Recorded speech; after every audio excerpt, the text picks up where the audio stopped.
Non é a primeira vez que o Bloque Nacionalista Galego se interesa por esta actuación paralizada por diversos motivos dende hai máis de 10 anos. Segundo os nacionalistas, o paso do tempo aumenta o deterioro dunha construción inacabada, na que se investiron unha gran cantidade de fondos públicos, e que a día de hoxe aínda non cumpre o cometido para o que foi deseñada, que non era outro que dinamizar a vida social da parroquia. Hasta a nós nos dá un pouco de reparo,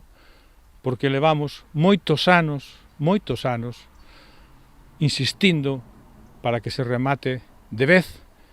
esta obra, que é unha obra moi necesaria para a parroquia de Carreira, porque aquí existen asociacións que fan unha gran labor e un gran traballo e que necesitan dun centro social.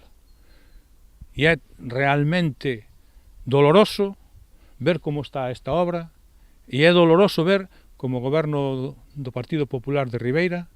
non ten ningún interés en que esta obra se remate, porque senón non se explica que fagan falta casi 20 anos para facer un centro social. Para o BNG esta actuación é un claro exemplo de falla de xestión e inacción dun goberno máis preocupado nas grandes obras e no centro urbano que en atender as necesidades reais dos veciños e das parroquias. Moitas veces, dentro do Bloque Nacionalista Galego, temoslle reclamado ao Concello de Ribeira que as parroquias teñen que ter maior nivel de investimento. E por iso, polo que tamén presentamos iniciativas, ademais de para que se remate este centro social tan necesario, pois para que poñan